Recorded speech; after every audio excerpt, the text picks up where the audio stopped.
கர்த்தருடைய பரிசுத்தமான நாமம் மகிமைப்படுவதாக.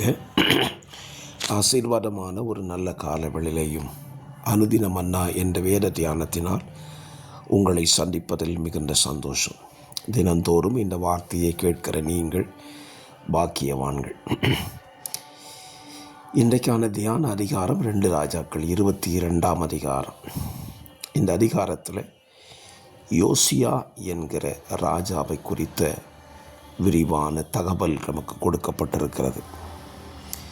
இந்த யோசியா ராஜாவின் வாழ்க்கையில் நாம் இன்றைக்கு காலையில் கற்றுக்கொள்ளுகிற கர்த்தருடைய வார்த்தை, அவன் 8 வயதிலே ராஜாவாக மாறுகிறான்.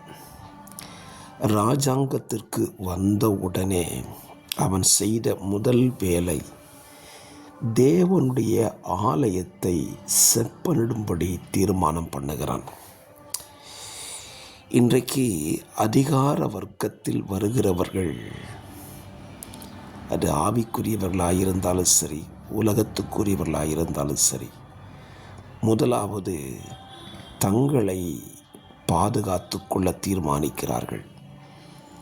பிரதானமாய் அவர்கள் கண்களுக்கு தெரிவது, அதிகாரத்தில் வந்தவுடனே தனக்கான வசதிகளை, வாய்ப்புகளை உருவாக்க தீர்மானிக்கிறார்கள். ஆனால் யோசியா நமக்கு கற்றுக் கொடுக்கிறான், ராஜ்யபாரத்துக்கு வந்தவுடனே ராஜ்யபாரத்தை ஸ்திரப்படுத்தாமல் தேவ ஆலயத்தை செப்பனிடுவதில் கவனம் செலுத்துகிறான்.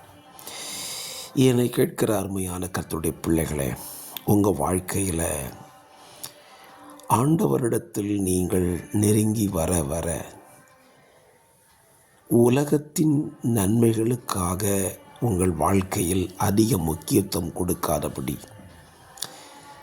தேவ ஆலயம், தேவனுடைய காரியம், அதிலே உங்கள் கவனம் செலுத்தப்படுமானால் அது உங்களுக்கு நன்மையாயிருக்கும். இன்றைக்கு நாம் பல நேரத்தில் தேவனுடைய ஆலயத்தை கவனிப்பதை மறந்து விடுகிறோம்.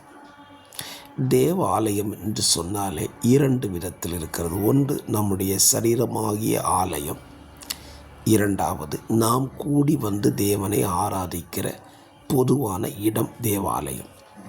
இந்த ரெண்டுமே நம்முடைய காலங்களில் அது கவனிக்கப்பட வேண்டிய ஒன்று. நம்ம சரீரமாகிய ஆலயத்தை குறித்தும் கவலைப்படுகிறதில்லை. அந்த ஆலயம் எப்படி இருந்தால் என்ன, தலை முதல் கால் மட்டும் அந்த ஆலயத்தை நாம் கவனிக்க தவறிவிடுகிறோம். கர்த்தருடைய பிள்ளைகள் என்று சொல்லுவார்கள், ஊழியர்கள் என்று சொல்லிக் கொள்வார்கள். ஆனால் அவங்களுடைய தலைமுடியை பார்த்தா அலங்கோலமாக இருக்கும்.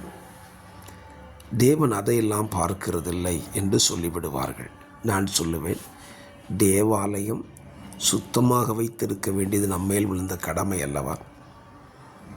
அதே போல தான் நாம் கூடி வருகிற பொதுவான இடம், அதுவும் தேவாலயம்தான். அந்த ஆலயத்தையுமே நாம் ஒவ்வொருவரும் சுத்தமாய் வைத்திருக்க வேண்டும். ஆலயத்துக்குள் அசுத்தங்களை செய்வது, தேவையற்றதை போட்டுவிட்டு போவதும் அசுத்தக்கேடு தானே. ஆகவே நம்முடைய காலங்கள் தேவன் நம்மை உயர்த்தி ஆசீர்வதிக்கும் பொழுது இந்த 2 காரியத்தில் மிகுந்த கவனமாக இருக்க வேண்டும். தேவன் தங்குகிற நம்முடைய சரீரமாகிய ஆலயத்தையும் பரிசுத்தமாய் காத்து கொள்ள வேண்டும். நாம் கூடி வருகிற தேவாலயத்தையும் பரிசுத்தமானதாய் வைத்திருக்க வேண்டும். இதிலே இன்றைக்கு கவனம் செலுத்துவேன் என்று தீர்மானம் பண்ணி பாருங்கள்.